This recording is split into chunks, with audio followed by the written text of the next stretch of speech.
भगवान ने विदुर के घर पर केवल केलों के छिलके खाए।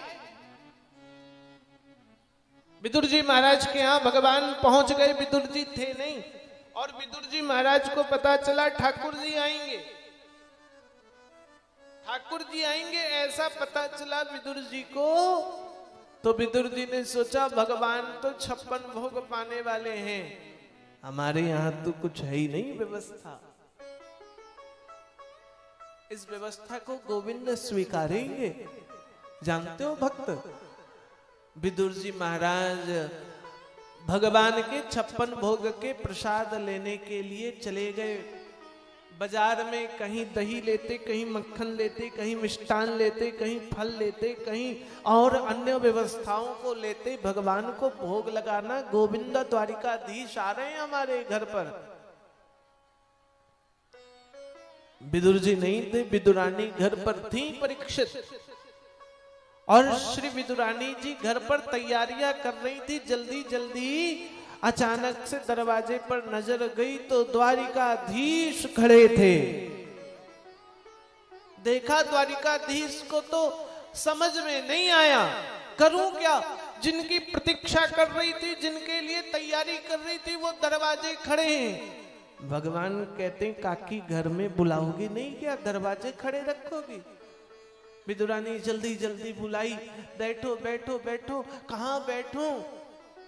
महात्मा कहते पीढ़ा भी दे दिया विदुरानी ने तो उल्टा, और राज सिंहासन पर बैठने वाले, मखमल के गद्दे पर बैठने वाले, काष्ठ के उल्टे पटे पर बैठे हुए हैं श्री द्वारिकाधीश। आनंद आ रहा है उनको केवल भक्त की भक्ति को देख करके। भूख लगी मुझे काकी, जल्दी से कुछ ले आओ।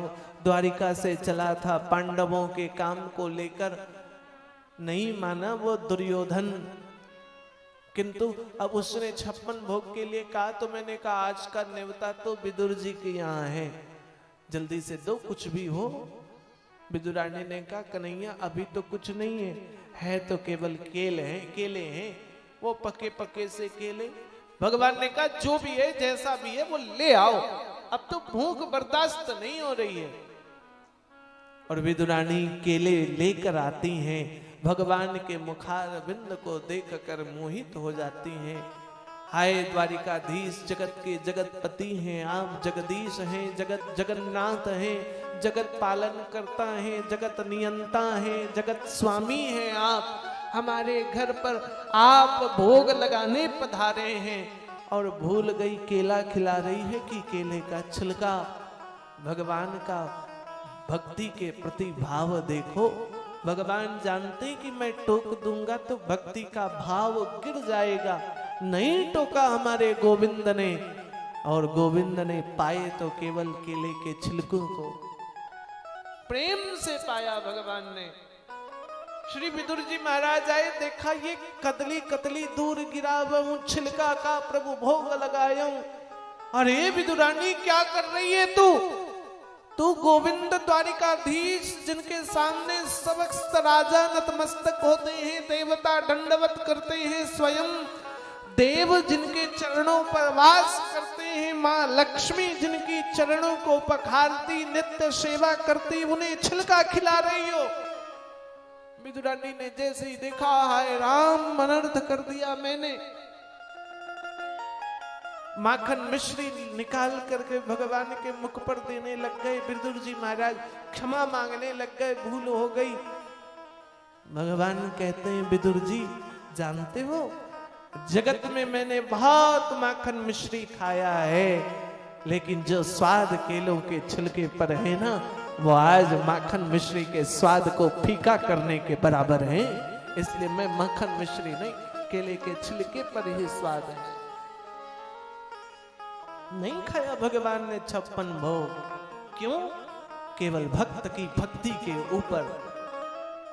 इसलिए भगवान अपने भक्त को कभी हताश और निराश होने नहीं देते हैं भक्तों। हाँ, भगवान लेते हैं भक्त की परीक्षा। भगवान देखते हैं हमारा भक्त डगमगा तो नहीं रहा है। श्री ठाकुर जी ने विदुर जी को आशीर्वाद दिया। परीक्षित, जानते हो जब भगवान इस धरा धाम को छोड़कर जा रहे थे, परीक्षित उद्धव जी पास आए और श्री ठाकुर जी ने उद्धव जी को कहा, उद्धव, मैंने सबके ऊपर कृपा प्रसाद बरसाया है, यदि कोई बच गया तो वो विदुर जी बचे हुए हैं। मैं धाम को, धरती को छोड़कर जा रहा हूं, मृत्यु लोक को छोड़कर, लेकिन विदुर का कल्याण कैसे होगा? विदुर भक्ति को कैसे प्राप्त करेंगे? विदुर जन्म मृत्यु के बंधन से कैसे बचेंगे? उद्धव, मेरी इच्छा है आप विदुर जी के पास जाएं, उन्हें बताना मैंने कहा है कि वो श्रीमद् भागवत की कथा को सुने, उनके मन में अभिलाषा जगाना भागवत श्रवण का, उनके मन में इच्छा जगाना, ये भागवत सुनने की उत्कंठा को जगाना। जानते हो क्यों? क्योंकि जब आदमी प्यासा होता है वही पानी के मूल्य को जानता है, जो आदमी भूखा होता है वही भोजन के मूल्य को समझता है। जिसका पेट भरा हुआ है वो क्या जाने भोजन के मूल्य को, जिसका कंठ नहीं सूखा वो क्या जाने पानी के उपकार को, जल के उपकार को। विदुर जी, उद्धव जी महाराज चले गए। विदुर जी महाराज उद्धव जी को खोजते खोजते जंगल पर गए। परीक्षित, जानते हो वन में विदुर जी से मुलाकात हुई। विदुर जी को कहने लग गए, विदुर जी आप धन्य हो जो गोविंद इस भूमि धरती को छोड़कर जाते समय आपको याद कर रहे थे। गोविंद भगवान हमारे इष्ट, हमारे बिहारी जी जानते हो अपने भक्त को पल पल याद करते हैं, प्रत्येक पल प्रत्येक क्षण। इसलिए भक्तों, गोविंद को कभी भूलना नहीं चाहिए। हम जितना भगवान को याद करते हैं ना, भगवान उतने ही करुणा प्रेम वात्सल्य से हमें याद करते हैं। देखना जरा सुदामा के चरित्र को, वो द्वारिकाधीश हैं, लेकिन जब सुदामा के सामने गए तो भगवान के मस्तक पर मुकुट नहीं था, भगवान के चरणों पर पादुका नहीं थी, भगवान के देह पर वस्त्र नहीं थे, भगवान की धोती। सुदामा दरिद्र है, ब्राह्मण है, चरण पादुका नहीं है, गले पर मालाएं नहीं है, सुदामा के मस्तक पर मुकुट नहीं है, एक धोती धारण किया हुआ आया है। जब भक्त भगवान से मिले तो भक्त के हृदय पर ना आए कि भगवान और भक्त की दूरी है। इसलिए गोविंद सुदामा जैसे बन करके सुदामा को गले लगाते हैं। भक्त जानता है हमारा, भगवान जानते हैं हमारा भक्त कैसा है। इसलिए भगवान भक्त के अनुरूप होते हैं।